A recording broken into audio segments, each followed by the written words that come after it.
그가 다시 나를 전의 문으로 데려갔는데 보라, 문이 전의 문에서 아래에 나와 동편으로 흘러가더라. 이는 그 전에 동쪽에 항해 있고 물이 오른편 아래로 나와 제단 남쪽으로 흘러가미르라. 그리고 나서 그가 나를 북쪽으로 향한 대문길에서 데리고 나와 바깥길로 나를 이끌어 동편 바깥 보는 길 옆 바깥 대문에 이르니라. 보라, 거기에는 물이 오른편으로 흘러나오더라. 그때 손에 줄을 잡은 사람이 동쪽으로 나가서 1천 규빗을 재고 그가 물을 통과하여 나를 데려가는데 그 물이 발목에 차더라.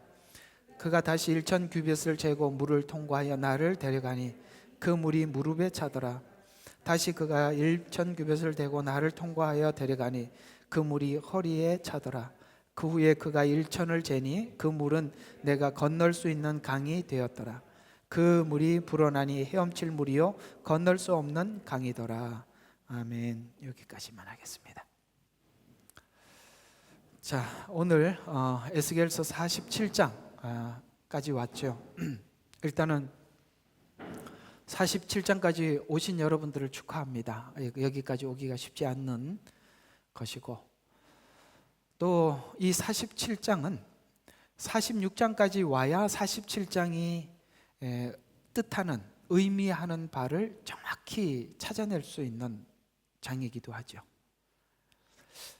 과거에 저도 이 에스겔서 마른뼈 환상, 그 다음에 여기 47장 이 설교들을 여러 번 한 적이 있지만 지금 되돌아 생각해 보니까 이게 문맥을 따라 강해로 이렇게 연결을 시켜서 47장이면 46장과 연결을 시켜야 되는데 이게 연결이 끊어진 상태에서 설교를 하다 보니 이게 지금 성경이 말하고자 하는 본질적인 내용에서 떠나서 좀 그저 이게 설교하느라고 이렇게 급급했구나 이런 생각이 들어서 성경 문맥을 따라서 정확히 설교를 하다 보면 이 마른뼈 환상은 그저 우리가 예수 안 믿던 사람이 주님 앞에 돌아와서 이렇게 생기를 얻고 생명을 얻었습니다 이렇게 정도 이야기를 하지, 그것이 알리야 운동이라는 것을 몰랐죠.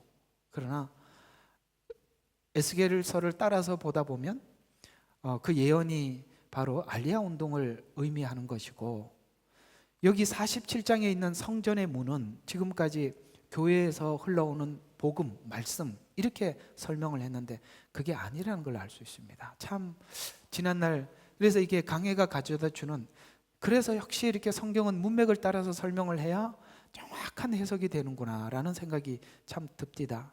과거에 설교한 게 틀렸다라는 건 아니겠지만, 그러나 원래 성경이 전달하고자 하는 의미에서는 분명히 벗어난 건 사실이었음을 좀 이렇게 시인하고 시작하는 게 좋을 것 같아요. 오늘 이야기는 바로 천년 왕국 때 새하늘과 새 땅이 하늘에서 내려온, 시온에 새하늘에서 새 땅이 하늘에서 내려온 그 천년 왕국에서 흘러내려오는 물을 이야기하는 것입니다. 오늘 이 교회가 복음을 전하는 것이 아니라 쭉 문맥을 따라 보면 지금 천년 왕국이라는 시점에 와 있거든요. 그런 관점에서 보면 여기에 앞에 있는 1절부터 5절까지는 그저 교회에서 흘러내리는 복음으로 사람들이 이렇게 성령 충만을 받을 때까지 이렇게 하십시오라는 이런 얘기가 아니라, 왜냐하면 6절부터 이 이야기가 치유라는 이야기가 나오거든요. 이게 치유하고는 매칭이 안 맞아요. 5절에서 끊어져 버려요. 그렇게 설교해버리면 이 나무가 치유가 되고 고기가 심이 많고, 이게 또 그러면 또 고기도 나무도 사람이라고 또 성도라고 이렇게 설명을 해야 되는데 그건 또 아니거든요.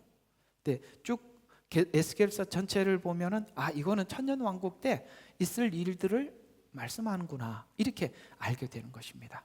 그래서 참 저도 마음이 참 기쁘고 이걸 정확하게 해석해 드릴 수 있어서 기쁘고, 여러분들도 이 말씀에 굉장히 소망이 되고 은혜가 되고 좀 위로가 되었으면 좋겠습니다. 우리가 기다리고 있는 시간은 물론 7년이라는 시간은 지나가야 하겠지만 천년 왕국을 우리는 눈앞에 기다리고 있는 거 아니겠어요? 그때 주님께서는 이 성소에 흐르는 물을 통해서 7년 환란 때 당했던 강이 쑥이 되고 바다가 핏바다처럼 되고 산에 나무가 불타버리고, 그 계속 나오잖아요. 나팔재앙과 대접재앙에 7년 때 완전히 망가진 것을 오늘 이 성소에 흐르는 물을 통해서 완전히 자연을 회복시키는 것입니다. 그러니까 그 이야기를 지금 하고 있는데요. 그러면 이제 한 가지 좀 짚고 넘어가야 될 부분이 뭐냐면, 하나님께서 이 자연과 인간의 관계는 어떤가, 이걸 좀 우리가 좀 이해를 할 필요가 있습니다. 로마서에 보면 하나님께서 피조물들도 이와 같이 그날을 간절히 기다리는 바니, 이런 말씀이 있어요. 피조물들이라고 하면 동물들이나 모든 식물들이나 인간을 위해서 준 선물들 아닙니까? 이 자연이라는 것이. 그런데 하나님께 죄를 짓지 않았을 때는 이 자연이 에덴 동산에서 말할 수 없는 혜택을 줬습니다. 그러나 죄를 짓고 난 이후에 이 자연이 우리 인간에게 유익한 것이 아니라 가시와 엉겅퀴를 내므로 인해서 우리가 먹을 식량을 땀을 흘려 수고를 해야 그 식량을 얻을 수 있었고, 이름을 지어줬던 그 짐승들은 우리를 공격하고 이렇게 달라져 버린 것입니다. 마지막 7년 환란을 통해서도 하나님께서 어떤 도구로 하나님께서 우리를 심판하시느냐, 대부분이 자연계를 통해서 심판한다는 걸 알 수 있습니다. 그러므로 하나님께서는 우리를 심판하실 때 뭔가를 이렇게 심판하기보다는 어떤 악한 사람들을 일으켜서 심판을 하기도 하지만 대부분이 이 자연계 심판에서 우리가 너무나도 고통을 당합니다. 그러나 이 7년 환란 때 다 망가뜨려져 있는 이 모든 자연계를 천년 왕국의 성전이 내려와서 물을 흘려줌으로 인해서 고기가 회복되고, 고기가 살아나는 힘이 많다는 건 뭐죠? 바다가 완전히 회복됐다는 뜻을 의미하는 것입니다. 그 이야기를 오늘 우리에게 해줌으로 말미암아 우리 모두에게 하나님께서 주시는 그 재림의 날을 희망하고, 너희들이 지금 힘들더라도 걱정하지 말고 하나님께서 다 회복시킬 거니까 걱정하지 말고, 우리가 이 땅에 살아가기 위해서 주신 목적, 이유를 분명히 알고 그 길을 성실하게 오기를 바란다라는 뜻을 여기에 담고 있는 것 같습니다. 또 하나는 참 신비로운 것이, 이 에스겔서가 처음부터 끝까지 다 예언서인 것처럼 오늘 여기 천년 왕국이 47장이고 48장이면 끝인데 요한계시록과 똑같은 구조를 가지고 있다는 것입니다. 요한계시록도 끝에 가보면 천년 왕국과 천국을 소개하면서 모든 예언을 마치듯이 모든 예언서는 똑같은 구조로 설명을 하고 있음을 통해서 우리가 다시 한번 계시록에 대한 신뢰감을 갖게 되고, 하나님께서 주시는 여기저기에서 동일한 방식으로 우리에게 예언을 해줌으로 인해서 앞으로 이 예언에 대해서 우리가 불신하지 않고 진정으로 그날을 우리가 기다리도록 하나님께서는 우리에게 여러 방식으로 똑같은 형식으로 우리에게 위로를 주고 있다는 것입니다. 그래서 오늘은 아마겟돈 전쟁 이후에 천년 왕국에서 성소에 흐르는 물로 7년 환란에 파괴된 자연 회복이라는 주제로 여러분께 말씀을 드리겠습니다. 제가 제목이 긴 이유가 있어요. 전에 제목을 짧게 했더니 진짜 중요한 이야기들을 사람들이 이걸 제목만 봐도 이건 참 그런 얘기구나 하고 알고 들어가게 하려고, 아무리 이 제목을 줄이려고 해도 잘 안 돼서 그냥 아예 마음을 내버렸습니다. 그냥 길게 하자 이렇게 마음을 먹어버렸어요. 그래서 이렇게 길게 하는 겁니다. 사실 제가 두 가지 노력을 엄청 했던 건데 포기했습니다. 첫 번째, 제목을 줄이자. 이건 안 되겠더라고요. 두 번째, 설교 시간을 줄여보자. 저 옛날에 40분까지 줄였습니다. 대단한 겁니다. 근데 이제는 도저히 1시간 안에 이 주제를, 이게 너무 사람들이 생소한 내용이다 보니까 설명을 하려다 보니까 이게 이렇게 줄일 수가 없어요. 그래서 할 수 없이 그 두 가지를 포기했으니 어쨌든 1시간은 앉아 계셔야 되겠습니다. 자, 그럼 오늘 이 내용을 한번 중심 주제가 뭔지 이 중심 주제부터 한번 살펴보도록 하겠습니다. 앞에 천년 왕국의 주인 예수님과 통치자들, 그 다음에 백성의 제사장들, 그러니까 쭉 나왔죠. 그 성전 안에 어디에다가 거하게 하고 제사장들의 몫이 어떻고 통치자들의 몫이 이제 땅을 다 분배를 했습니다. 그래서 그 최후의 마지막에 이 성전 자체에 대해서 이제 마지막 설명을 해주는 것입니다. 주변은 다 이야기했으니까 성전 자체에 대해서. 그래서 성전 곧 예루살렘에서 흐르는 물을 통해 주시는 은혜의 깊이와 자연 만물의 회복을 설명해 가고 있습니다. 하늘에서 내려온 성전인 예루살렘에 세워진 후에 성전에서 흐르는 물을 통해서 7년 환란기에 동안 황폐했던 하늘, 강, 바다, 산, 그것이 성전에서 흘러나오는 물을 통해서 회복될 것이라고 예언하고 있습니다. 에스겔서에서 중요한 환상이 이스라엘에게 주었던 율법, 성전, 제사가 회복될 것을 약속하는데, 포로기 이후에 성전을 건축하고 율법을 낭독할 때 아멘으로 화답했던 것처럼 이런 회복의 역사가, 아시겠습니까? 이스라엘 백성들이 가나안 땅에 들어가고 난 이후에 이렇게 회복된 적이 포로기 이후에 돌아와서 잠시 있었어요. 아십니까? 들어가서 바로 사사시대로 들어가죠. 사사시대로 들어갑니다. 그 다음에 다윗 왕정시, 그러니까 사울, 그 다음에 왕정시대 안에서 사울, 다윗, 그 다음에 르호보암과 여로보암이 이제 북이스라엘과 남유다로 나누어지면서 그들이 회복을 하려고 애를 썼지만 회복이 불가능했었어요.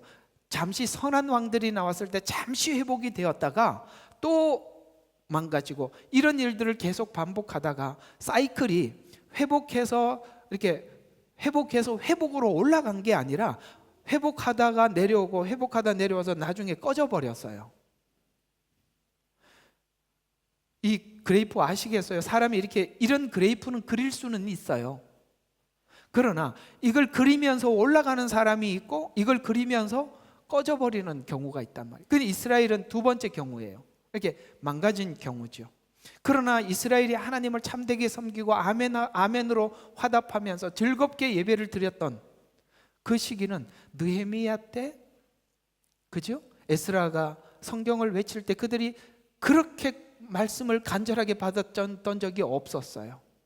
이런 것처럼 지금 70년이라는 포로 생활, 7년이라는 이 환란기를 보내고 난 이후에 천년 왕국에 들어갔을 때 하나님을 섬기는 그 태도가 마치 에스라가 하나님의 말씀을 외쳤을 때 아멘으로 화답했던 것처럼, 이런 회복이 70년 포로 생활을 통해서 일어났던 것처럼 예언이죠.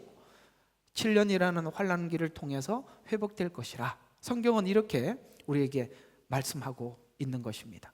그래서 종말에도 동일하게 마른 뼈 환상을 통해서 예언한 이스라엘 고국으로 모으죠. 그래서 돌아오게 하며 하늘에서 내려온 성전을 통해서 예루살렘 성전이 회복되어서 예수님이 통치하는 나라가 될 때 정치, 사회, 환경, 문화 모든 영역에서 평화와 정의가 실현될 것을 말씀하고 있습니다.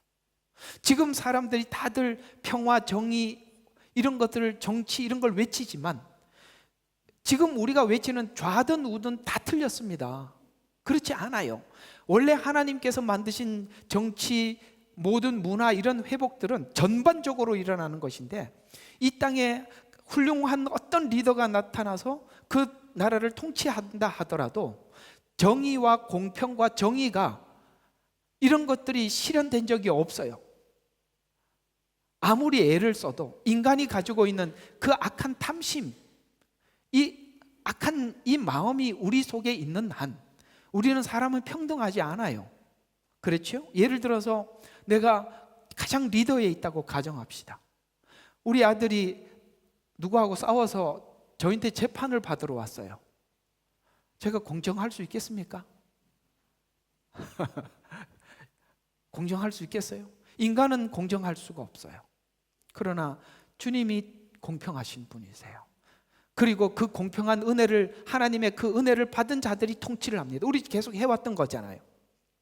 그러므로 정치, 사회, 환경, 문화가 모든 영역에서 달라지는 것입니다. 우리가 크게 보면 이 땅에 공산 진영과 민주 진영이 있습니다. 물론 사회주의 진영은 공산 진영에 가깝습니다. 이해가 가죠? 이쪽에 가까워요. 그런데 우리가 어느 나라에서 사냐라고, 우리 여기 호주 살다 보면 가장 궁금한 게 뭐예요? 너 어디서 왔어? 이게 이제 우리는 한국 같으면은 뭐 서울 사냐, 부산 사냐 이런 질문이겠지만 여기 질문은 뭐죠? 어디서 왔어 가죠? 너 어느 나라 사람이냐? 그게 제일 궁금하잖아요. 그래서 뭐 대화를 하다 보면 꼭 물어봐야죠. 그래서 우리한테도 항상 우리도 많이 물음을 당하죠. 어디서 왔냐? 그래서 코리아에서 왔다. 그러면 또 노스 코리아, 사우스 코리아 이렇게 묻잖아요, 그죠?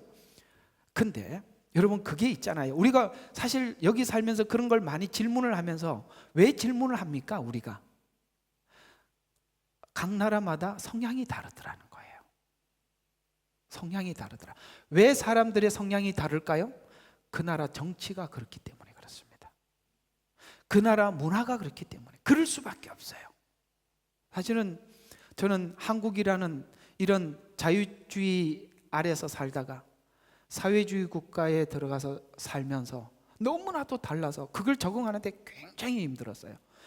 근데 그 참 많이 생각하게 됩니다. 왜냐하면 같은 인간인데 왜 똑같은 상황을 두고 이렇게 다르게 생각을 할까? 보니까 그 나라 정치가 사람들을 그렇게 만들더라고요. 이렇게 생각하면 안 돼요. 중국 사람이기 때문에 다 문제 있다. 그렇지 않아요. 중국 사람 중에 싱가포르도 있고 홍콩도 있어요. 다르잖아요. 왜 그러면은 같은 사람인데 다를까요? 정치가. 왜 천년왕국이 평화의 나라가 될 수밖에 없을까요? 평등과 정의로 다스리는 나라이기 때문에, 공의로 다스리기 때문에 모든 것이 안정된다 이 말이에요. 하나님은 이 시간을 우리 모두가 기다리고 있고 하나님은 그 천년이라는 기간을 통해서 그걸 누리게 만드시는 거예요. 왜? 이스라엘에게 약속을 했기 때문에 하는 겁니다. 아유 그거 없었으면 좋겠다. 그래 바로 천국 갔으면 좋겠다. 근데 하나님은 약속을 해놨거든요. 그렇기 때문에 천년왕국은 필연적으로 지나가는 것입니다. 그래서 참 우리가 걱정이 되는 것은 체제가 바뀐다는 것은 그 나라 체질이 바뀌는 거예요. 그 위에 있는 사람들만 바뀌는 게 아니라 체질이 바뀐다고요. 국민들의 체질이. 뭐 이런 것들은 약간 참고 삼아 그냥 알아두라라고 말씀을 드린 겁니다. 자, 그래서 47장에 회복 말씀하신 회복이 구체적으로 이 말씀이 똑같이 요한계시록에도 이렇게 나와 있어요. 그러니까 똑같은 구조죠. 이게 48장이 끝인데 오늘 47장이고 요한계시록에도 22장이 끝인데 21장에 같이 나온다면 구조가 같다 이 말이에요. 그러면 보면 이런 말씀이 나옵니다.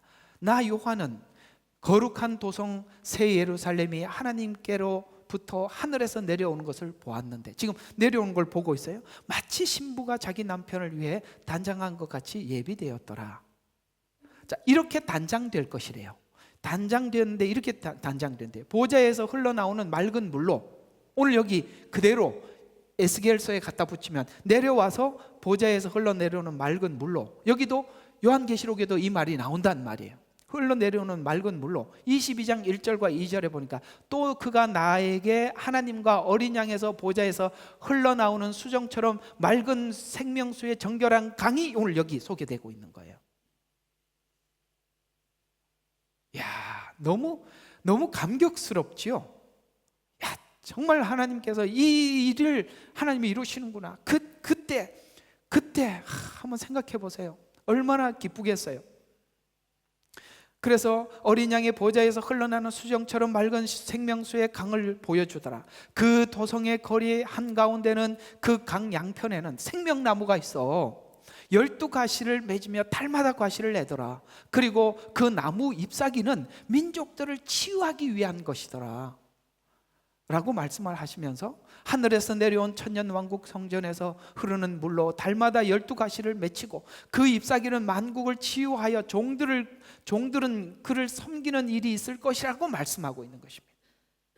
그래서 이 요한계시록 21장에 있는 이 말씀이 오늘 여기 에스겔서 47장에 있는 예언이 계시록 21장과 22장의 천년왕국의 예언이 이렇게 완성될 것을 말씀하고 있는데, 회복의 근원지가 어디냐, 그걸 설명을 해주고 있는 거야. 무엇 때문에 회복이 되느냐, 그 근원지가 어디냐. 회복의 물이 발원지 성소의 문지방에서 흘러나온 동쪽, 즉 성전 정면 번제단으로 흘러 거기서부터 흘러 죽은 바다를 살리고 각종 열매와 잎사귀를 낸다는 거예요. 그러니까 우리 이런 것들도 성막을 했기 때문에 딱 머릿속에 그림이 그려지는 거예요. 그러니까 성막을 보니까 어떻겠습니까? 성막, 성소, 성소라고 하면은 지성소와 성소 저걸 보고 전체 이렇게 성소라고 부를 때가 있어요. 근데 그 성소 문 앞에 바로 앞에 뭐가 있죠? 물두멍. 그다음에 번제단이 있다 그랬잖아요. 그걸 지나서 이렇게 흘러내려간다는 거예요.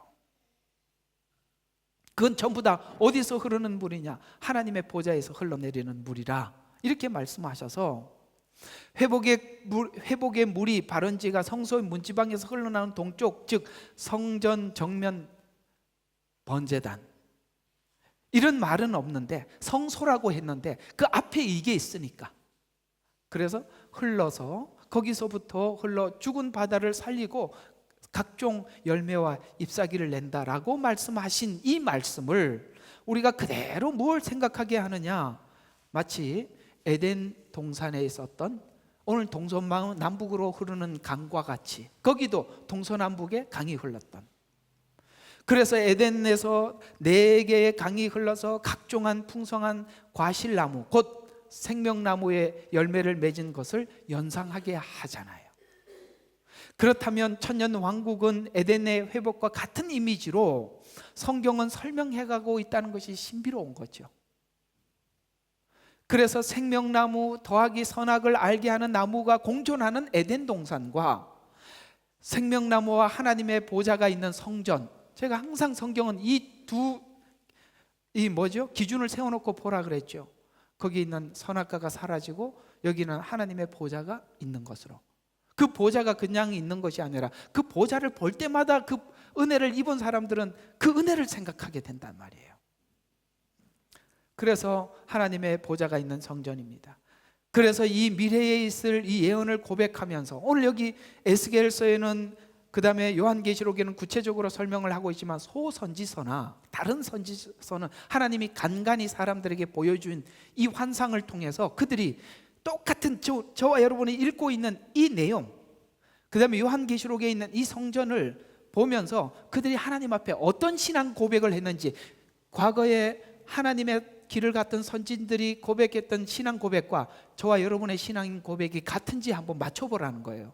그들은 이걸 보고 이렇게 신앙 고백을 했대요. 시편 46편 1절과 5절에 미래에 있을 이 환상을 보면서 이렇게 합니다. 하나님은 우리의 피난처시요 힘이시며 고난 중에 나타날 도움이시라. 고난은 무엇이겠어요?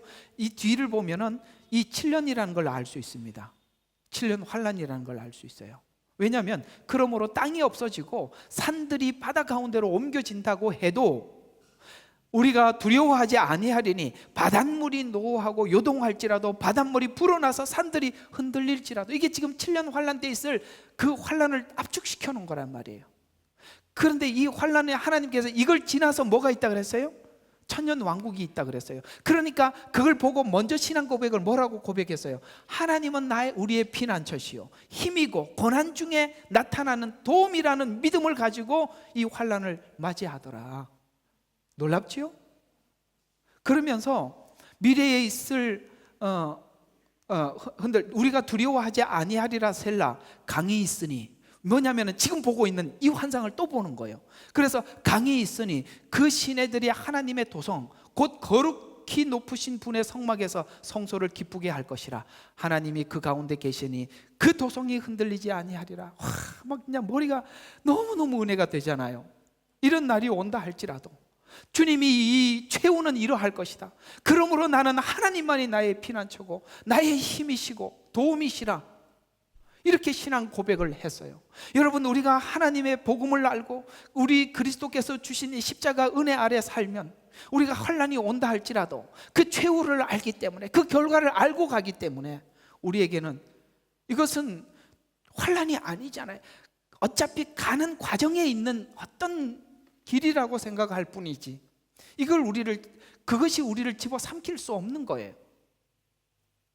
시편 기자는 동일한 환상을 보고 똑같은 상황, 이걸 오늘 우리가 글로 본 것 같이 이 환상을 보고 이렇게 신앙 고백을 했다면 여러분들도 오늘 이들의 신앙 고백과 같습니까?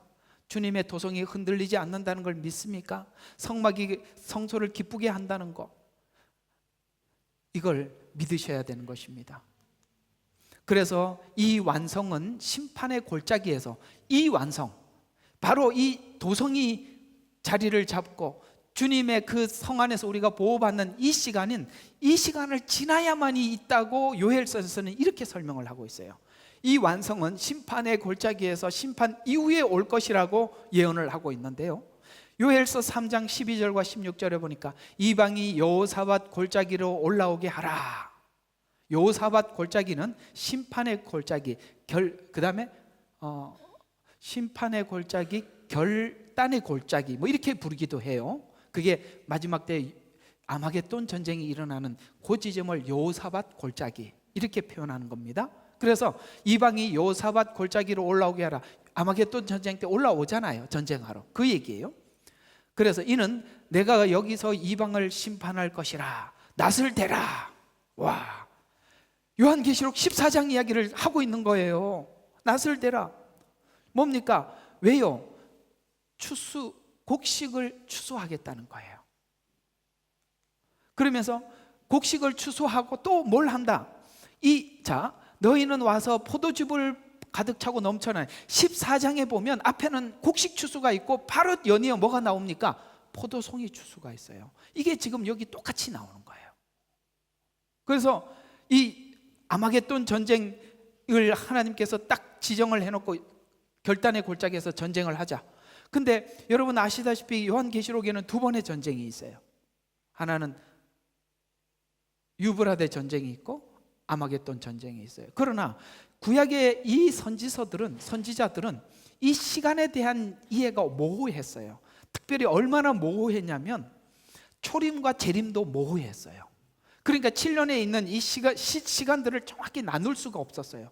그러니까 이게 언제인지는 시점이 다 7년이 끝나고는 아닌 것 같아요. 왜냐하면 지금 이 요엘이 이게 시간별로 착착착착 보는 게 아니라 그때 7년에 있을 사건을 전체를 확 보고 있었기 때문에 이 시간은 나눌 수가 없었단 말이에요. 그래서 너희는 와서 밟으라. 포도즙이 가득 차고 넘쳐나매니 그들의 죄악이 크기 때문이라. 이 죄악이라는 말을 표현하는 거 보니까 심판이죠. 크기 때문이라. 결단의 골짜기에서 많은 무리들이 있으니 이는 주의 날에 결단의 골짜기가 가까움이라. 해와 달이 어두워지고 별들이 빛을 거두리라. 지금 7년 환란을 또 압축하는 겁니다. 또 주께서 시온에서 표하시고, 하나님이 여기서 완전 마지막 결판을 낸다는 거예요. 사자가 어르렁거리면서 마지막 숨통을 끊어놓듯이 표하시고 예루살렘에서 그 음성을 내시리라. 또 하늘들과 땅이 진동하리라. 그러나 주는 그의 백성의 소망과 이스라엘 자손의 힘이라. 이 상황 속에서 주님만이 소망이고 주님만이 힘이 되시는 거예요. 우리가 마지막 때 아무도 믿을 게 없어요. 주님밖에 믿을 게 없어요. 그래서 종말에는 가라지가 먼저 묶이지만 추수는 곡식이 먼저 당하는 거예요.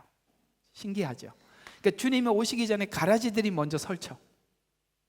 그러나 추수는 누가 먼저 당해? 하나님의 백성들이 먼저 추수를 당하는 거예요. 그래서 요엘서에서 예언에서 추수 순서가 곡식 추수 후 포도송이를 밟음라고 이렇게 말씀함으로써 포도송이 추수에 대해서 요한계시록 14장 17절에서 20절에 보니까 주님이 그걸 밟으셔서 어떻게 합니까? 그 피가 흥건한 옷을 입고 오시지 않습니까? 그래서 7년이 지나면 이어서 천년 왕국이 올 것에 대한 소망을 에스겔서 37장의 예언과 동일하게 요엘서 3장 17절과 21절에는 너희는 내가 나의 거룩한 산 시온에 거하는 주 너희의 하나님을 알게 되리니 그 새 예루살렘의 주인이 주님인 걸 알게 되리니 그때 예루살렘은 거룩하게 될 것이요 다시는 타국인들이 그것을 통과하지 못하리라. 이게 무슨 뜻이냐면, 왜 통과하지 못해? 이게 무슨 뜻이냐면은 이스라엘이 왜 이렇게 전쟁이 많았냐면 그 무기토라는 곳 아시죠? 거기가 딱 교차로예요. 전쟁을 할 때마다 글로 지나가야 되는데 그 지점이 바로 이스라엘 땅이에요. 그러니까 이스라엘이 전쟁이 많을 수밖에. 왜? 교차로에 차들이 제일 많잖아요. 그런 것처럼 타국인들이 그것을 통과하지 못한다. 옛날에 전쟁터였단 말이에요. 그러나 이제는 그 통과하지 못한다는 말은 전쟁이 없다는 말을 이렇게 표현한 것입니다. 그 날들에 산들이 새 포도주를 떨어뜨릴 것이며 작은 산들에는 젖이 흐를 것이며 유다의 모든 강들에는 물이 흐를 것이며 주의 집에서 샘물이 흘러나와 시딤 골짜기에 물을 대리라. 이 물이 아까 흘러내려오는 물로 인해서 산들에는 젖이 흐르고 강들에는 물이 흐르고 그렇게 지금 회복을 설명을 하고 있는 것입니다. 에스겔서 42장 1절과 12절 안에 있는 이 내용들은 성소에서 흘러나오는 물이 사람들에게 물질적 풍성함을 주는데 그치지 않고 아까 모든 것이 막 회복이 되니까 사람들이 완전히 풍요해지잖아요. 여기에 그치지 않고 그 물을 주시는 하나님과 관계 회복이라는 이 물은 또 다른 의미에서 관계 회복이라는 풍요를 가져다 줄 것이다 라는 말씀을 또 이렇게 하고 있어요. 자, 여러분, 이 초막절 이야기가 그 얘기입니다.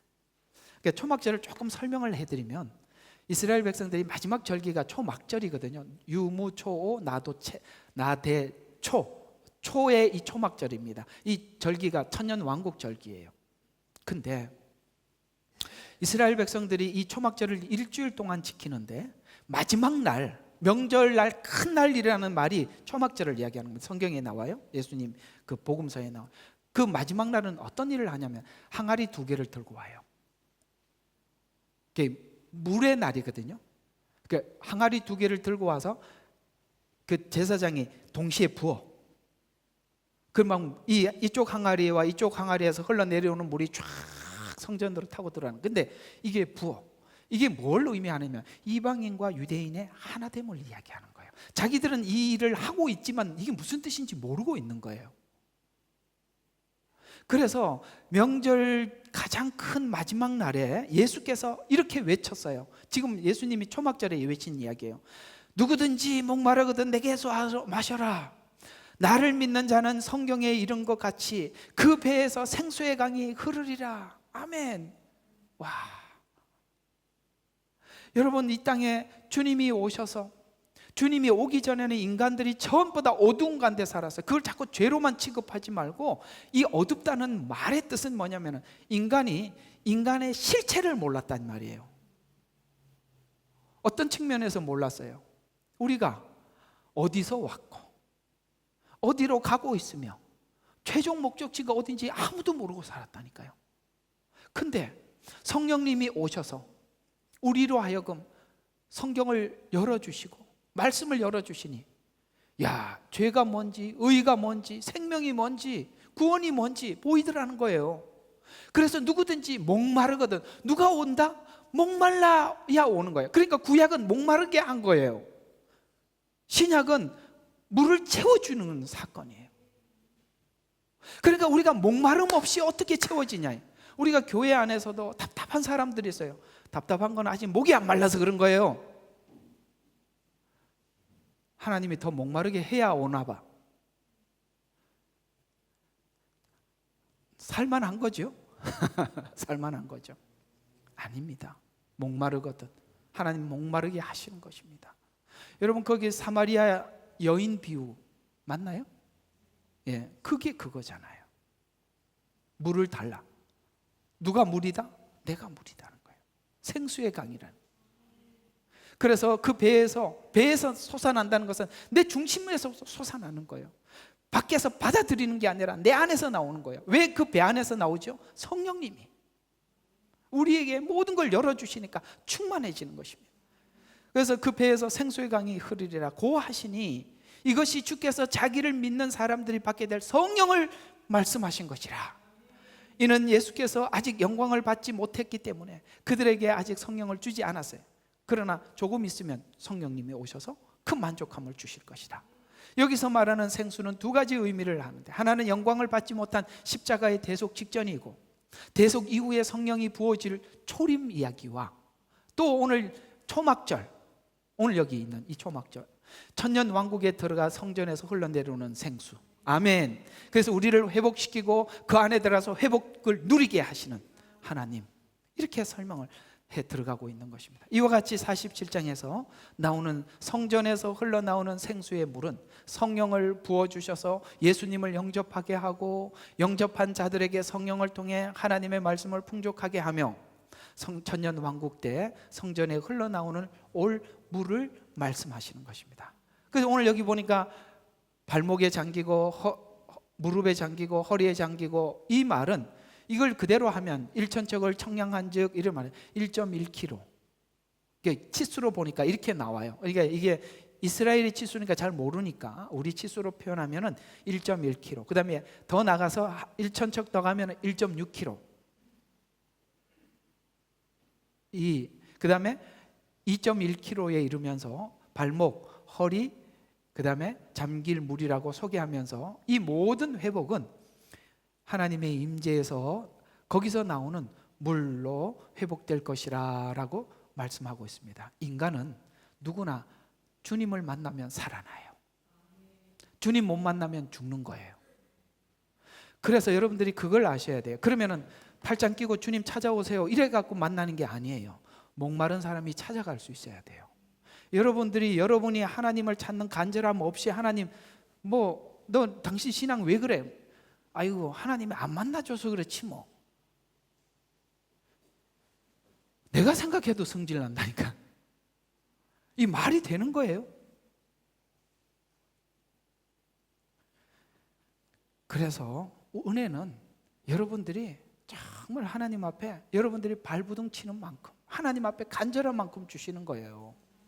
똑같이 말씀을 전하지만 말씀에 관심이 없는 사람들은 들으면서 딴 생각하는 거고, 간절한 사람은 하나라도 더 잡고 가려고 몸부림치는 거고. 아시겠어요? 그런 겁니다. 사실은 이렇게 생각하셔야 돼요. 말씀 전하는 제가 답답한데, 사실 저는 답답해요. 좀 은혜를 받았으면, 알았으면, 안 나오는 사람 나왔으면, 이런 생각이 간절하지요. 아니 내가 전들 무슨 인간 아니겠습니까? 저도 사람이에요. 왜 간절함이 없겠어요? 그러나 이럴 때 우리 교회는 살아나는데, 언제 살아나냐? 저보다 여러분이 더 답답해야 살아난다고요. 나만 답답하면 뭐 하겠어요? 듣는 사람들이 답답해야지요. 안 그런가요? 그 교회는 살아있는 교회예요. 목사님하고 사모님만 맨날 간절해. 그럼 뭐 하냐고. 힘들어요. 간절한 것도. 여러분이 간절해야 돼. 오늘 말씀에 대한 기대, 하나님 주실 양식에 대한 소망. 누구든지 목마르거든 목마른 만큼 하나님이 더 채워주시는 하나님이세요. 교회 올 때마다 목마르게 오셔야지. 목이 안 마르니까 물이 앞에서도 물이 귀한 줄 모르잖아요. 그래서 이 물로 인해서 인간의 치유와 인간의 죄로 인한 저주받은 자연 치유를 통해 전달하는 말씀은, 자연이 받은 저주는 인간의 죄로 인한 저주였다. 아까 처음에 말씀드린 거. 창세기에서 인간의 저주로 인해서 자연이 저주를 받아서 땅은 가시와 엉겅퀴를 내기 시작했고, 그러나 요한계시록은 이 자연을 회복을 말씀하신 것은 인간의 저주가 해결되었음을 설명을 해서, 그래서 물이 흘러서 자연을 회복시킨다 이렇게 말. 왜? 회복이 됐으니까. 그러니까 지금 누구를 따라오는 거예요? 자연은 인간의 어떠함에 따라서 이렇게 되기도 하고 저렇게 되기도 하고. 우리가 흔히 이 북한 땅에 대해서 사람들이 이상하게 우리 같은 한반도인데 왜 이렇게 남한은 농사가 잘 되고 북한은 안 될까라는 부분들을 풀다가 나중에 어떻게 풀었냐면, 북한의 죄 때문에 그렇구나. 그 죄에 따라서 하나님께서 소산을 주질 않는 거예요. 그런 예들이 많아요.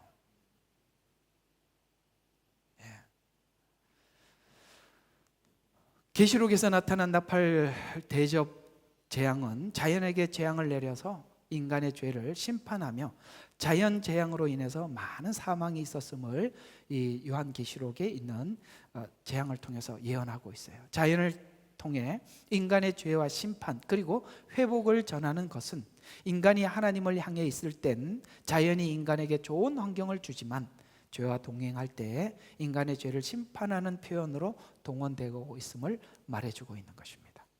또 모든 새 생명의 역사는 성전 앞 번제단에서 회복시켜 주십니다.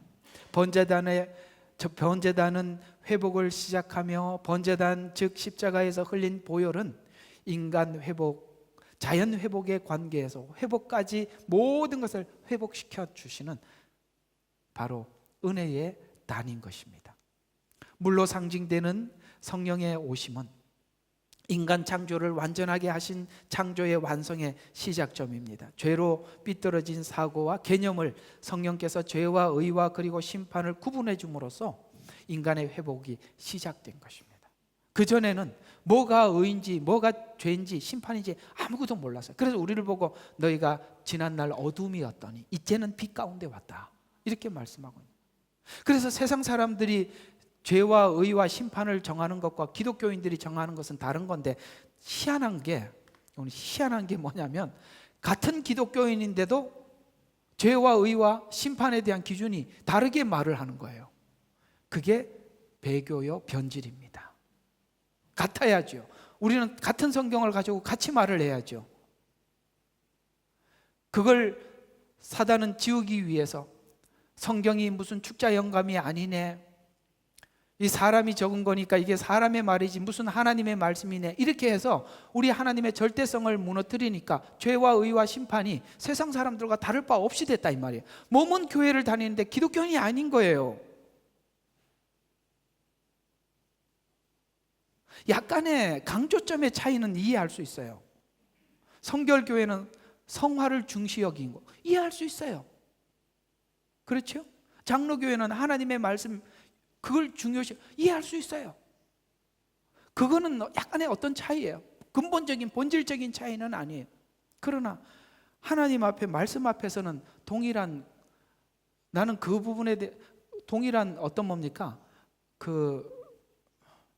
이 단어가 생각이 안 나나. 동일한 어떤 공감을 해야 될 거 아닙니까? 근데 안 된단 말이에요. 이게 마지막 때에 있는 징조인 것입니다. 저와 여러분은 꼭 지켜야 될 것이 있다면 하나님의 말씀을 양보하지 말자. 양보하지 말자. 목에 칼이 들어와도 하나님이 이거라 그러면 우리는 그거고 하나님이 그거 아니라 그러면 아닌 거지. 예? 이게 지금 이렇게 현대 교회를 보면 이런 게 너무 많아요. 이게 여기서 조금 배우고 저기서 조금 배우고 주워 담은 거는 많은데 정리가 안 돼요.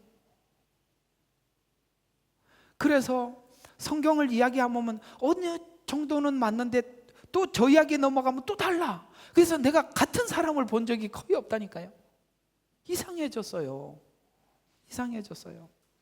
그러나 본질적으로 우리가 하나님 말씀 앞에 그 권위를 받아들이고 그 권위 앞에 우리가 무릎을 꿇는 그런 정신만 가지고 있어도 틀린 거에 대해서 성경이 그렇다 그러면은 지금까지 잘못 이해했네요, 이러면 얼마나 고맙겠어.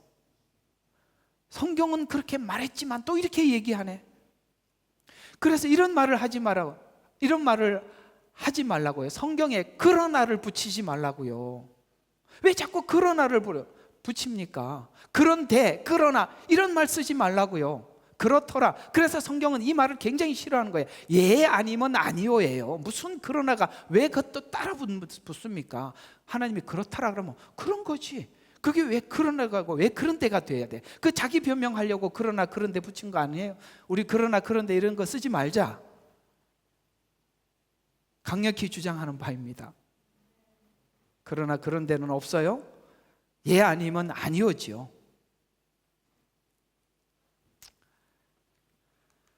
이 물은 사해까지 다다랐다고 합니다. 여러분, 사해는 죽은 바다잖아요.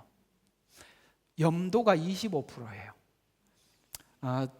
성지순례를 가서 이 사해에 가봤어요. 뜨거운데 이 물이 이렇게 좀 그 사해 바다 밖으로 나와서 소금이 돼 있는데, 나는 맨발로 가다가 나는 발바닥이 타는 줄 알았어요. 이 태양빛에 뜨거워진 소금이 달아 있으니까 세상에 발을 대니까요, 화로를 다니는 것 같아. 지나가는 것 같더라고. 얼마나 뜨거운지 깜짝 놀라서 물에 들어가면 잠수가 안 돼요. 사람이 떠서. 거기는요 절대 물속에 들어가는 게 무지 힘듭니다. 그냥 가만히 수영 못해도 가만히 누워, 주부도 필요 없어요. 그냥 사람 자체가 떠요. 진짜 조심해야 되는 건 뭐냐면 잠수하다가 눈에 물 들어가면 큰일 납니다. 그래서 절대 그 시도하면 안 돼요. 죽은 바다, 여기까지 흘러서 이 바다는 물이 아무리 들어가도 살아나질 않는데 성소에서 내려오는 물로 회복이 된대요. 이게 무슨 이야기입니까? 회복되지 않을 것이 없다, 이런 이야기가 되는 것입니다. 그래서 세상에 회복되지 않을 것이 없다는 말을 하는 것입니다. 에스겔서 47장은 천년왕국 성전의 회복과 더불어 천하만국을 회복시켜 하나님 나라로 세워갈 것입니다. 복음은 십자가에서 이미 완성하였고 재림으로 완성한 완성을 세워갈 것입니다. 에스겔은 지금 포로 생활 중에 이스라엘 제사장으로 이스라엘 성전에 세워질 것과 하나님께 예배할 미래를 환상으로 보고 있습니다. 성도들은 신앙의 온전함은 바로 이 지점까지 볼 수 있어야 돼요. 그러니까 우리가 복음을 받아들이고 믿는 그 믿음이 어디에다가 초점을 맞춰놓고 믿느냐, 이거예요. 그래서 자꾸 사단은 이 복음을 어느 쪽으로 변질시키냐, 부흥신학, 지금 현재를, 그것도 다 현재거든요. 기복신앙, 그것도 현재거든요.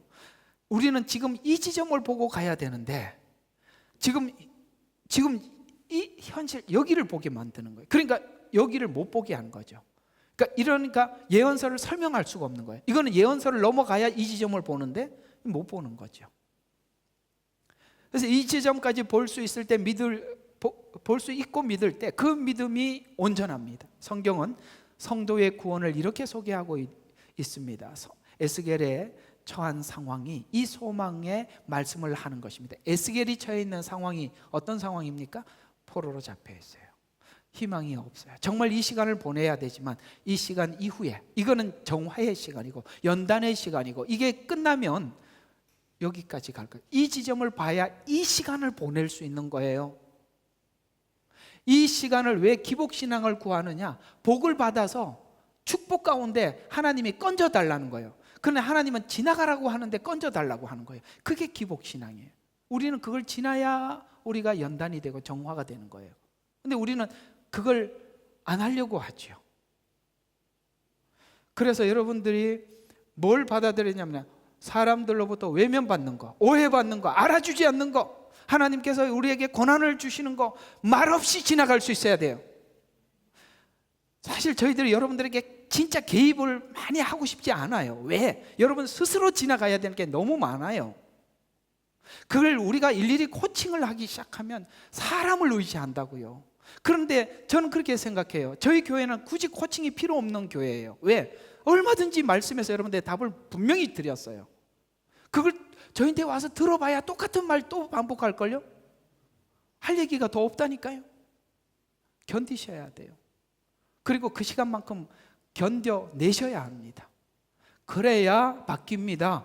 중간에 와서 소리 질러봐야 답이 없어요. 하나님이 정한 시간까지 가야 되는 거예요. 예, 단축할 방법이 없다니까요. 그건 하나님만이 아시는 거예요. 하나님은 우리의 체질을 아세요. 어디쯤 얼마만큼 다뤄야 하는지 주님만이 아시는 거예요. 그러니 소리 지르지 말고 꼭 견디면서 말씀을 듣고 그걸로 그냥 살아나세요. 네. 여러분들도 온라인 성도들처럼 이렇게 가야 되는 거예요. 온라인 성도들 누가 여기서 코칭을 받겠어요? 자, 로마서 5장 1절과 5절이 이런 이야기를 하고 있습니다. 우리가 믿음으로 의롭게 되었으니 우리 주 예수 그리스도를 통하여 하나님과 화평을 갖느니라. 또 그분으로 인하여 우리가 서 있는 이 은혜 안에 믿음으로 나가며. 어디로? 은혜 안에 믿음. 옛날에는 율법의 믿음이었어요. 지금 은혜의 믿음으로 나가야 되는 거예요. 하나님의 영광의 소망 안에서 즐거워하느니라. 왜? 이렇게 회복될 거니까. 이 날이 올 거니까 즐거워하느니라. 이뿐만 아니라 우리가 환난 중에서도 즐거워하나니. 이걸 이제 저번에 한번 설교 제목을 환난 중에도 즐거워하나니 이렇게 해놨더니 누가 댓글을 이렇게 너무 재밌어. 지금도 그 댓글이 너무 우스워서 지금도 기억이 나는데, 그러면 사람들이 우리를 미쳤다 하지 않을까요? 이렇게 하죠. 맞죠? 미쳤죠. 환난인데 왜 즐거워? 저거는 보통 미치지 않으면은 이게 지금 말할 수 없는 고통스러운 상황이 왔는데 이 사람 웃는 거는 분명히 미쳤거나 믿음이 있거나 둘 중에 하나인데, 그 세상 사람들이 우리 속에 뭐가 있는지 모르니까 미친 사람으로 보지만 우리는 사실 즐거움이거든요. 그래서 이뿐만 아니라 환난 중에서 즐거워하나니, 환난은 인내라는 것은 시간이 필요하다는 거예요. 하나님이 어떤 정해놓은 시간이 있다는 거예요. 인내는 연단을. 왜요? 우리가 불 속에 한 번 갔다가 와서 망치로 두드린다고 해서 불순물이 다 해결되는 게 아니라, 제가 금속가 출신이 잘 압니다. 그 재련을 보면은 처음에 용광로에서 철이 나오지요. 그 다음에 정연이라는 과정을 지납니다. 정연이라는 과정에 불을 떼었다가 다시 또 고체로 만들었다가 녹였다가 고체로 만들었다 이러면서 그 안에 있는 불순물이 엄청 많아요. 인도 있고 황도 있고 그런 것들이 있으면은, 여러분 옛날에 혹시 문화혁명 때 철을 만들었는데 철이 부서졌다는 얘기 혹시 들어보셨어요? 그런 거 관심이 없구나. 그게 왜 그러냐면, 이런 제철에서 하는, 포항 제철 같이 제철에서 하는 이런 과정 없이 그냥 쇠를 녹여갖고, 그러니까 그 쇠나 벽돌이나 차이가 없다고요. 그거를 불순물을 빼지 않으면 철이 철로서 가치를 못하는 거예요. 그러니까 다 부서지죠. 그러니까 우리가 주님 앞에 나오긴 나왔는데 그런 상태예요. 그러니 불 속에 넣어서 그 안에 있는 불순물들이 5대 불순물이 있어요. 니켈, 인, 황 뭐 이런 것들이 있어요. 그런 게 있으면 그냥 깨져버리는 거예요. 그걸 넣었다 뺐다 하면서 그 불순물이 날아가고 순수한 Fe, 철만 남는 거예요. 그 철에서 황을 몇 프로를 넣느냐, 인을 몇 프로를 넣느냐에 따라서 강도 차이를 조절하는 거예요. 그게 기술이거든요. 하나님이 계속 넣었다 뺐다 할 수밖에 없는 거예요. 그걸 언제까지? 인내. 하나님이 정한 시간이 있다니까요. 그걸 가야 되는 거예요. 그게 그 말입니다. 환난은 인내는 연단을 받을수록 지점이 바뀌어져요. 지금 현실이 아니라 오늘 여기 에스겔서가 말하고 있는 이 지점으로 가는 거예요. 소망. 그래서 소망을 이루는 줄 알미니라, 이렇게 말씀하고 있습니다. 자, 오늘 이 말씀을 우리가 들으면서 이렇게 결론을 내리고 싶습니다. 결론을 알고 가면 과정은 즐거울 수밖에 없죠. 괜찮죠. 지금 이래도 아무리 추워도 집에 가면 따뜻한 보일러, 그죠? 괜찮아. 지금 눈보라 좀 쳐도 아직 조금 있으면 집에 들어가면 얼마나 따뜻한데, 거기 지금 보일러 떼어놓고 가서 가지고 그냥 음식도 준비되어 있고, 배고파도 좋아, 피곤해도 좋아, 준비되어 있으니까. 우리는 이거거든요. 그거예요. 결론을 알고 가면 과정은 즐거울 수밖에 없어요. 신자의 믿음은 바로 이 지점까지 알고 믿을 때 어떤 상황에도 즐거움이 있는 거예요. 잠깐 고통스러움 토로를 할 수 있지만 근본적으로 흔들리지 않는, 우리는 그 믿음을 가진 사람들입니다. 그래서 우리는 이걸 보셔야 돼요. 심판을 보지 말고 하나님의 회복을 본다면, 하나님의 하나님 되심이 눈으로 세상을 보고 있는 것입니다. 아멘. 하나님 되심, 그걸 보셔야 되는 거예요. 그렇게 우리 오늘 이 47장에 있는 이 말씀이 여러분들 회복의 은혜요, 기대로 여러분들에게 큰 위로가 되고 소망이 되시기를 주 이름으로 축원합니다. 아멘. 자, 기도하고 마치겠습니다. 하나님과 다시 나를 전의 문으로 데려갔는데, 보라, 문이 전의 문에서 아래에 나와 동편으로 흘러가더라. 이는 그 전에 동쪽에 항해 있고 물이 오른편 아래로 나와 제단 남쪽으로 흘러가미르라. 그리고 나서 그가 나를 북쪽으로 향한 대문길에서 데리고 나와 바깥길로 나를 이끌어 동편 바깥 보는 길 옆 바깥 대문에 이르니라. 보라, 거기에는 물이 오른편으로 흘러나오더라. 그때 손에 줄을 잡은 사람이 동쪽으로 나가서 1,000 규빗을 재고 그가 물을 통과하여 나를 데려가는데, 그 물이 발목에 차더라. 그가 다시 1,000규빗을 재고 물을 통과하여 나를 데려가니 그 물이 무릎에 차더라. 다시 그가 1,000규빗을 대고 나를 통과하여 데려가니 그 물이 허리에 차더라. 그 후에 그가 1,000을 재니 그 물은 내가 건널 수 있는 강이 되었더라. 그 물이 불어나니 헤엄칠 물이요 건널 수 없는 강이더라. 아멘. 여기까지만 하겠습니다. 자, 오늘 에스겔서 47장까지 왔죠. 일단은 47장까지 오신 여러분들을 축하합니다. 여기까지 오기가 쉽지 않는 것이고, 또 이 47장은 46장까지 와야 47장이 뜻하는, 의미하는 바를 정확히 찾아낼 수 있는 장이기도 하죠. 과거에 저도 이 에스겔서 마른 뼈 환상, 그 다음에 여기 47장 이 설교들을 여러 번 한 적이 있지만, 지금 되돌아 생각해 보니까 이게 문맥을 따라 강해로 이렇게 연결을 시켜서 47장이면 46장과 연결을 시켜야 되는데, 이게 연결이 끊어진 상태에서 설교를 하다 보니 이게 지금 성경이 말하고자 하는 본질적인 내용에서 떠나서 좀 그저 이게 설교하느라고 이렇게 급급했구나, 이런 생각이 들어서 성경 문맥을 따라서 정확히 설교를 하다 보면 이 마른 뼈 환상은 그저 우리가 예수 안 믿던 사람이 주님 앞에 돌아와서 이렇게 생기를 얻고 생명을 얻었습니다, 이렇게 정도 이야기를 하지, 그것이 알리야 운동이라는 것을 몰랐죠.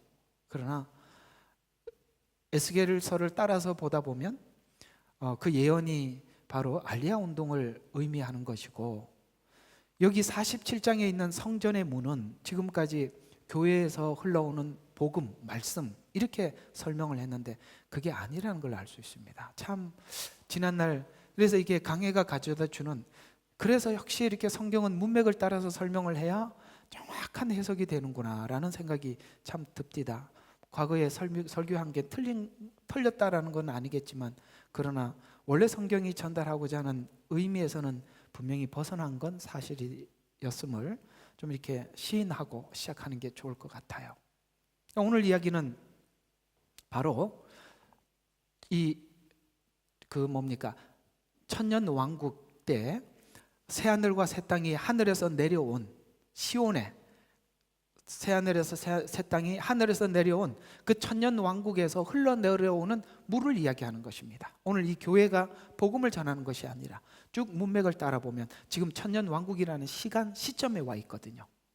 그런 관점에서 보면 여기에 앞에 있는 1절부터 5절까지는 그저 교회에서 흘러내리는 복음으로 사람들이 이렇게 성령 충만을 받을 때까지 이렇게 하십시오라는 이런 얘기가 아니라, 왜냐하면은 6절부터 이 이야기가 치유라는 이야기가 나오거든요. 이게 치유하고는 매칭이 안 맞아요. 5절에서 끊어져 버려요. 그렇게 설교해버리면 이 나무가 치유가 되고 고기가 힘이 많고, 이게 또 그러면 또 고기도 나무도 사람이라고 또 성도라고 이렇게 설명을 해야 되는데 그건 또 아니거든요. 근데 쭉 에스겔서 전체를 보면은 이거는 천년 왕국 때 있을 일들을 말씀하는구나, 이렇게 알게 되는 것입니다. 그래서 참 저도 마음이 참 기쁘고, 이걸 정확하게 해석해 드릴 수 있어서 기쁘고, 여러분들도 이 말씀에 굉장히 소망이 되고 은혜가 되고 좀 위로가 되었으면 좋겠습니다. 우리가 기다리고 있는 시간은, 물론 7년이라는 시간은 지나가야 하겠지만 천년 왕국을 우리는 눈앞에 기다리고 있는 거 아니겠어요? 그때 주님께서는 이 성소에 흐르는 물을 통해서 7년 환란 때 당했던 강이 쑥이 되고 바다가 핏바다처럼 되고 산에 나무가 불타버리고, 그 계속 나오잖아요. 나팔재앙과 대접재앙에 7년 때 완전히 망가진 것을 오늘 이 성소에 흐르는 물을 통해서 완전히 자연을 회복시키는 것입니다. 그러니까 그 이야기를 지금 하고 있는데요. 그러면 이제 한 가지 좀 짚고 넘어가야 될 부분이 뭐냐면, 하나님께서 이 자연과 인간의 관계는 어떤가, 이걸 좀 우리가 좀 이해를 할 필요가 있습니다. 로마서에 보면 하나님께서 피조물들도 이와 같이 그날을 간절히 기다리는 바니, 이런 말씀이 있어요. 피조물들이라고 하면 동물들이나 모든 식물들이나 인간을 위해서 준 선물들 아닙니까? 이 자연이라는 것이. 그런데 하나님께 죄를 짓지 않았을 때는 이 자연이 에덴 동산에서 말할 수 없는 혜택을 줬습니다. 그러나 죄를 짓고 난 이후에 이 자연이 우리 인간에게 유익한 것이 아니라 가시와 엉겅퀴를 내므로 인해서 우리가 먹을 식량을 땀을 흘려 수고를 해야 그 식량을 얻을 수 있었고, 이름을 지어줬던 그 짐승들은 우리를 공격하고 이렇게 달라져 버린 것입니다.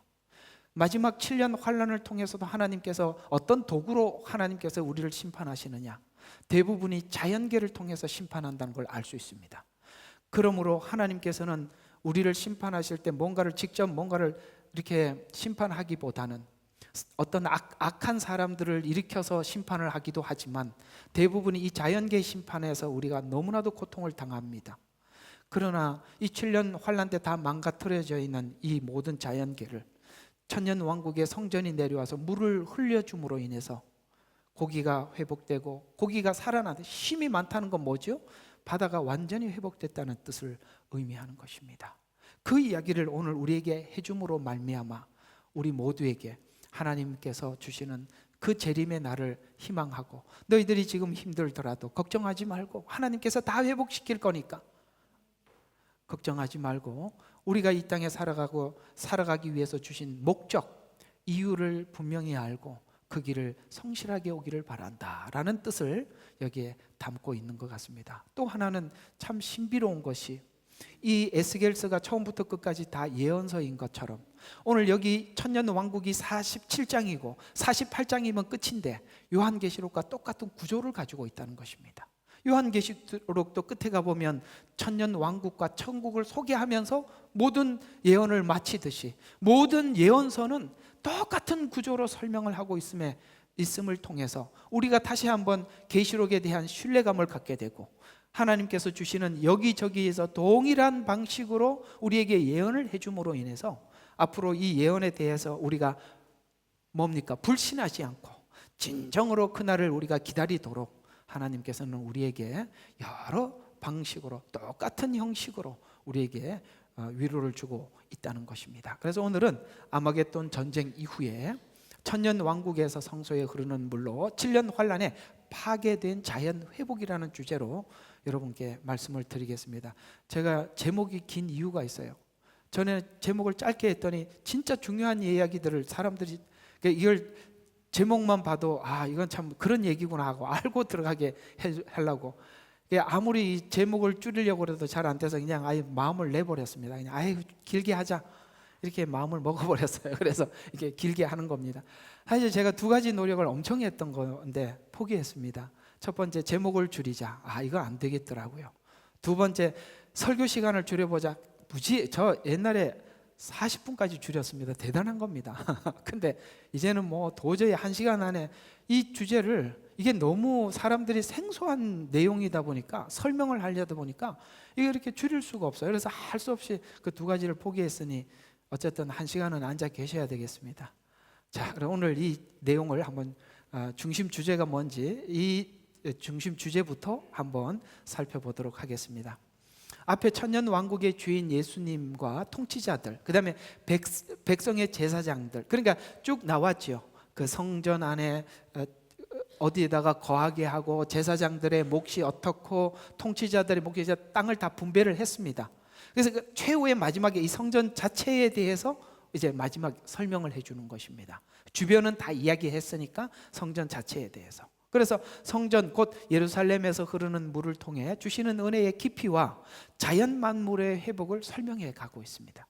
하늘에서 내려온 성전인 예루살렘에 세워진 후에 성전에서 흐르는 물을 통해서 7년 환란기에 동안 황폐했던 하늘, 강, 바다, 산, 그것이 성전에서 흘러나오는 물을 통해서 회복될 것이라고 예언하고 있습니다. 에스겔서에서 중요한 환상이 이스라엘에게 주었던 율법, 성전, 제사가 회복될 것을 약속하는데, 포로기 이후에 성전을 건축하고 율법을 낭독할 때 아멘으로 화답했던 것처럼 이런 회복의 역사가 아시겠습니까? 이스라엘 백성들이 가나안 땅에 들어가고 난 이후에 이렇게 회복된 적이 포로기 이후에 돌아와서 잠시 있었어요. 아십니까? 들어가서 바로 사사시대로 들어가죠. 사사시대로 들어갑니다. 그 다음에 다윗 왕정시, 그러니까 사울, 그 다음에 왕정시대 안에서 사울, 사울, 다윗, 그 다음에 르호보암과 여로보암이 이제 북이스라엘과 남유다도로 나누어지면서 그들이 회복을 하려고 애를 썼지만 회복이 불가능했었어요. 잠시 선한 왕들이 나왔을 때 잠시 회복이 되었다가 또 망가지고, 이런 일들을 계속 반복하다가 사이클이 회복해서 회복으로 올라간 게 아니라 회복하다가 내려오고 회복하다 내려와서 나중에 꺼져 버렸어요. 이 그래프 아시겠어요? 사람이 이런 그래프는 그릴 수는 있어요. 그러나 이걸 그리면서 올라가는 사람이 있고 이걸 그리면서 꺼져버리는 경우가 있단 말이에요. 그게 이스라엘은 두 번째 경우예요. 이렇게 망가진 경우죠.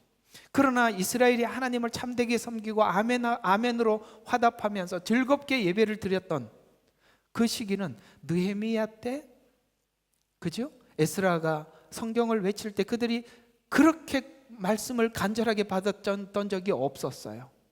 이런 것처럼 지금 70년이라는 포로 생활, 7년이라는 이 환난기를 보내고 난 이후에 천년 왕국에 들어갔을 때 하나님을 섬기는 그 태도가 마치 에스라가 하나님의 말씀을 외쳤을 때 아멘으로 화답했던 것처럼, 이런 회복이 70년 포로 생활을 통해서 일어났던 것처럼 예언이죠.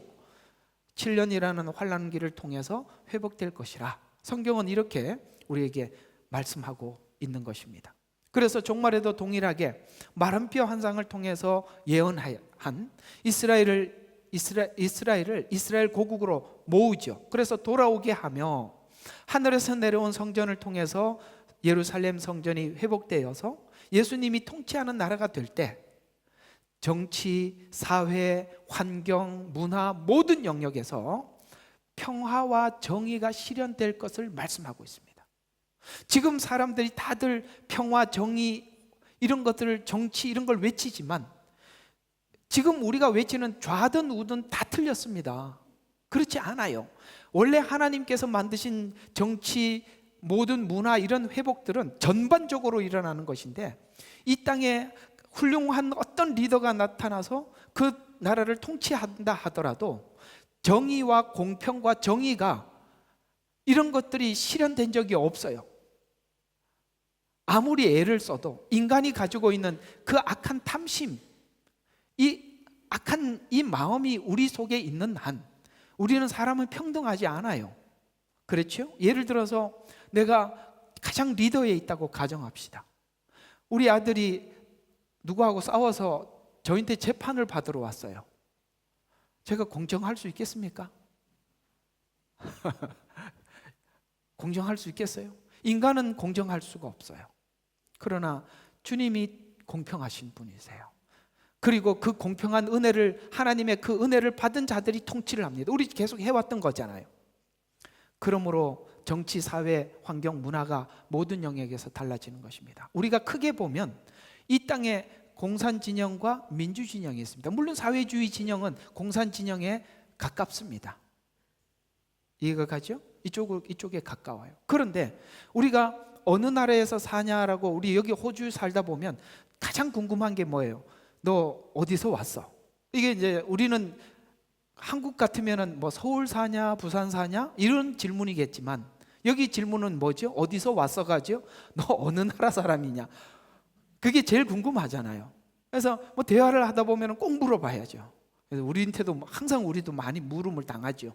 어디서 왔냐? 그래서 코리아에서 왔다. 그러면 또 노스 코리아, 사우스 코리아 이렇게 묻잖아요, 그죠? 근데 여러분 그게 있잖아요. 우리가 사실 여기 살면서 그런 걸 많이 질문을 하면서 왜 질문을 합니까? 우리가 각 나라마다 성향이 다르더라는 거예요. 성향이 다르더라. 왜 사람들의 성향이 다를까요? 그 나라 정치가 그렇기 때문에 그렇습니다.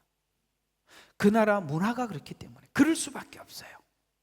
사실은 저는 한국이라는 이런 자유주의 아래서 살다가 사회주의 국가에 들어가서 살면서 너무나도 달라서 그걸 적응하는데 굉장히 힘들었어요.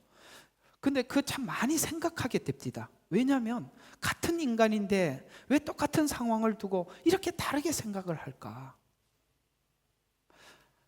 보니까 그 나라 정치가 사람들을 그렇게 만들더라고요. 이렇게 생각하면 안 돼요. 중국 사람이기 때문에 다 문제 있다. 그렇지 않아요. 중국 사람 중에 싱가포르도 있고 홍콩도 있어요. 다르잖아요. 왜 그러면 같은 사람인데 다를까요? 정치가. 왜 천년왕국이 평화의 나라가 될 수밖에 없을까요? 평등과 정의로 다스리는 나라이기 때문에, 공의로 다스리기 때문에 모든 것이 안정된다 이 말이에요. 하나님은 이 시간을 우리 모두가 기다리고 있고, 하나님은 그 천년이라는 기간을 통해서 그걸 누리게 만드시는 거예요. 왜? 이스라엘에게 약속을 했기 때문에 하는 겁니다. 아유, 그거 없었으면 좋겠다. 그래, 바로 천국 갔으면 좋겠다. 근데 하나님은 약속을 해놨거든요. 그렇기 때문에 천년왕국은 필연적으로 지나가는 것입니다. 그래서 참 우리가 걱정이 되는 것은, 체제가 바뀐다는 것은 그 나라 체질이 바뀌는 거예요. 그 위에 있는 사람들만 바뀌는 게 아니라 체질이 바뀐다고요. 국민들의 체질이. 뭐 이런 것들은 약간 참고 삼아 그냥 알아두라라고 말씀을 드린 겁니다. 자, 그래서 47장에 회복, 말씀하신 회복이 구체적으로 이 말씀이 똑같이 요한계시록에도 이렇게 나와 있어요. 그러니까 똑같은 구조죠. 이게 48장이 끝인데 오늘 47장이고, 요한계시록에도 22장이 끝인데 21장에 같이 나온다면 구조가 같다 이 말이에요. 그러면 보면 이런 말씀이 나옵니다. 나 요한은 거룩한 도성 새 예루살렘이 하나님께로부터 하늘에서 내려오는 것을 보았는데, 지금 내려오는 걸 보고 있어요. 마치 신부가 자기 남편을 위해 단장한 것 같이 예비되었더라. 자, 이렇게 단장될 것이래요.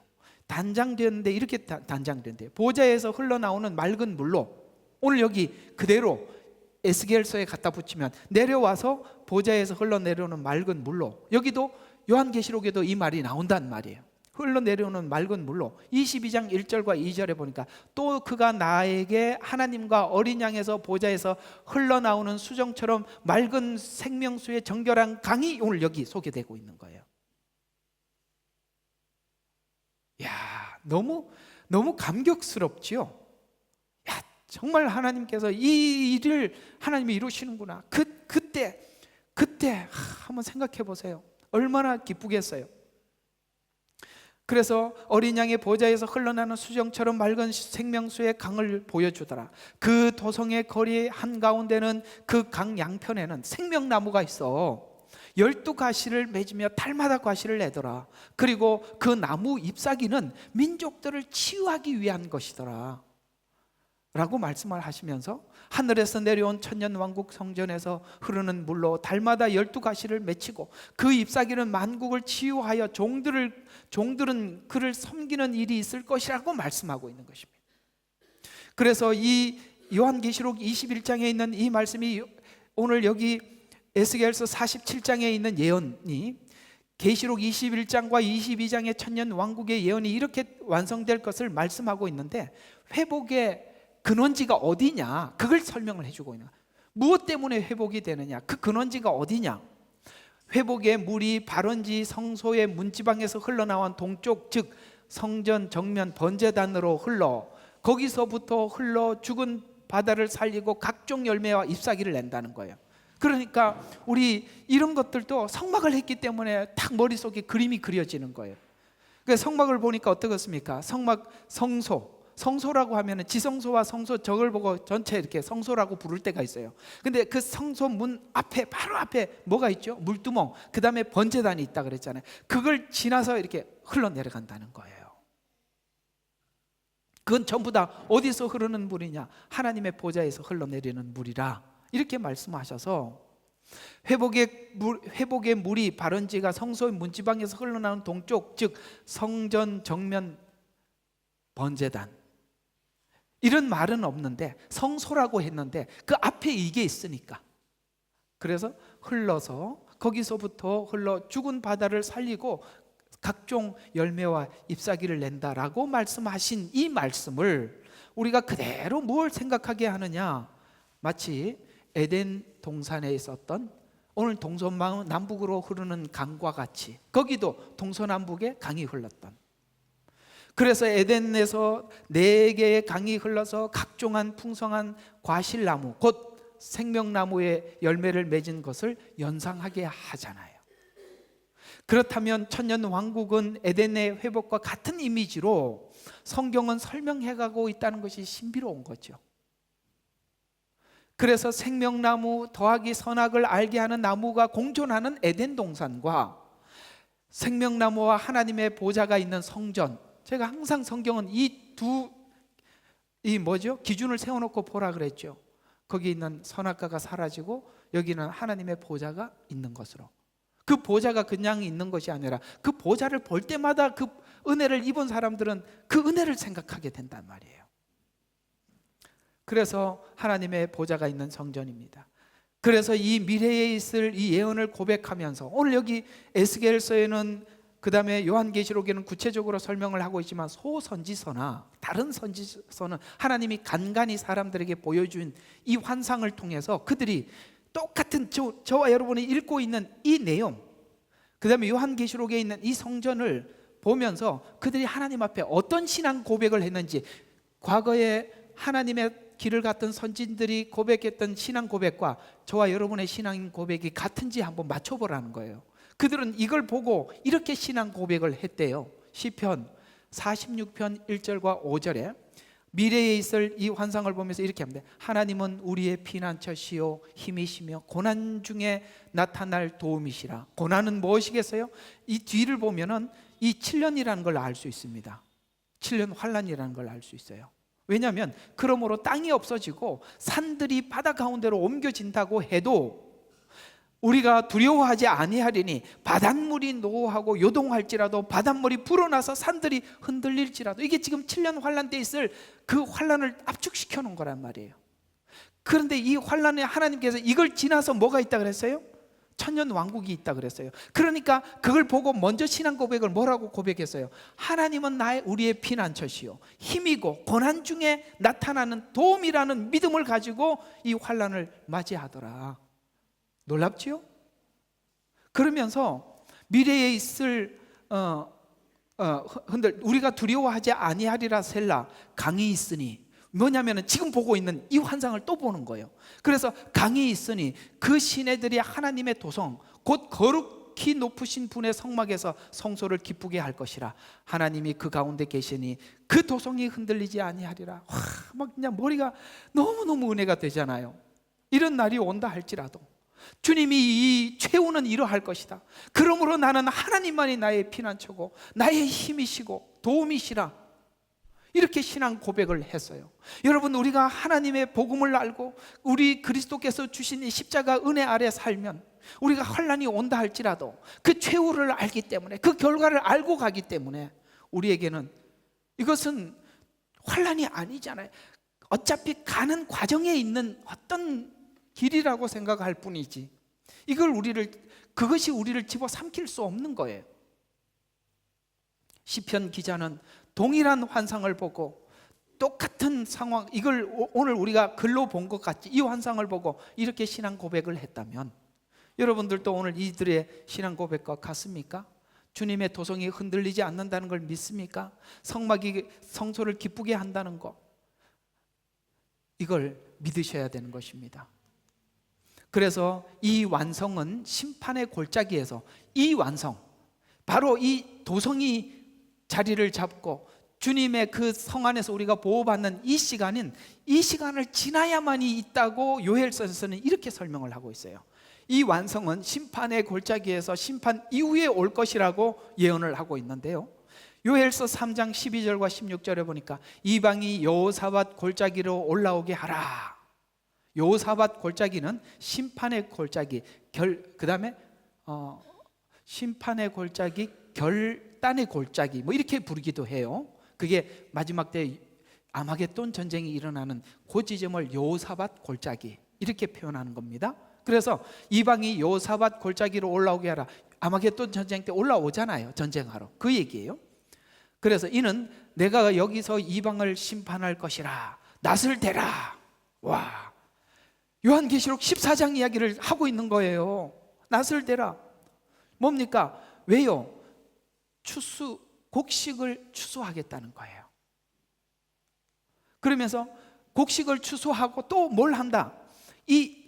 너희는 와서 포도즙을 가득 차고 넘쳐나요. 14장에 보면 앞에는 곡식 추수가 있고 바로 연이어 뭐가 나옵니까? 포도송이 추수가 있어요. 이게 지금 여기 똑같이 나오는 거예요. 그래서 이 아마겟돈 전쟁을 하나님께서 딱 지정을 해놓고 결단의 골짜기에서 전쟁을 하자. 근데 여러분 아시다시피 요한계시록에는 두 번의 전쟁이 있어요. 하나는 유브라데 전쟁이 있고 아마겟돈 전쟁이 있어요. 그러나 구약의 이 선지자들은 이 시간에 대한 이해가 모호했어요. 특별히 얼마나 모호했냐면 초림과 재림도 모호했어요. 그러니까 7년에 있는 이 시간들을 정확히 나눌 수가 없었어요. 그러니까 이게 언제인지는 시점이 다 7년이 끝나고는 아닌 것 같아요. 왜냐하면 지금 이 요엘이 이게 시간별로 착착착착 보는 게 아니라 그때 7년에 있을 사건을 전체를 확 보고 있었기 때문에 이 시간은 나눌 수가 없었단 말이에요. 그래서 너희는 와서 밟으라. 포도즙이 가득 차고 넘쳐나매니 그들의 죄악이 크기 때문이라. 이 죄악이라는 말을 표현하는 거 보니까 심판이죠. 크기 때문이라. 결단의 골짜기에서 많은 무리들이 있으니 이는 주의 날에 결단의 골짜기가 가까움이라. 해와 달이 어두워지고 별들이 빛을 거두리라. 지금 7년 환란을 또 압축하는 겁니다. 또 주께서 시온에서 표하시고, 하나님이 여기서 완전 마지막 결판을 낸다는 거예요. 사자가 어르렁거리면서 마지막 숨통을 끊어놓듯이 표하시고 예루살렘에서 그 음성을 내시리라. 또 하늘들과 땅이 진동하리라. 그러나 주는 그의 백성의 소망과 이스라엘 자손의 힘이라. 이 상황 속에서 주님만이 소망이고 주님만이 힘이 되시는 거예요. 우리가 마지막 때 아무도 믿을 게 없어요. 주님밖에 믿을 게 없어요. 그래서 종말에는 가라지가 먼저 묶이지만 추수는 곡식이 먼저 당하는 거예요. 신기하죠? 그러니까 주님이 오시기 전에 가라지들이 먼저 설쳐. 그러나 추수는 누가 먼저 당해? 하나님의 백성들이 먼저 추수를 당하는 거예요. 그래서 요엘서에서 예언에서 추수 순서가 곡식 추수 후 포도송이를 밟음라고 이렇게 말씀함으로써 포도송이 추수에 대해서 요한계시록 14장 17절에서 20절에 보니까 주님이 그걸 밟으셔서 어떻게 합니까? 그 피가 흥건한 옷을 입고 오시지 않습니까? 그래서 7년이 지나면 이어서 천년 왕국이 올 것에 대한 소망을 에스겔서 37장의 예언과 동일하게 요엘서 3장 17절과 21절에는 너희는 내가 나의 거룩한 산 시온에 거하는 주 너희의 하나님을 알게 되리니 그 새 예루살렘의 주인이 주님인 걸 알게 되리니 그때 예루살렘은 거룩하게 될 것이요 다시는 타국인들이 그것을 통과하지 못하리라. 이게 무슨 뜻이냐면, 왜 통과하지 못해? 이게 무슨 뜻이냐면은 이스라엘이 왜 이렇게 전쟁이 많았냐면 그 무기토라는 곳 아시죠? 거기가 딱 교차로예요. 전쟁을 할 때마다 글로 지나가야 되는데 그 지점이 바로 이스라엘 땅이에요. 그러니까 이스라엘이 전쟁이 많을 수밖에. 왜? 교차로에 차들이 제일 많잖아요. 그런 것처럼 그들이 타국인들이 그것을 통과하지 못한다. 옛날에 전쟁터였단 말이에요. 그러나 이제는 그 통과하지 못한다는 말은 전쟁이 없다는 말을 이렇게 표현한 것입니다. 그 날들에 산들이 새 포도주를 떨어뜨릴 것이며 작은 산들에는 젖이 흐를 것이며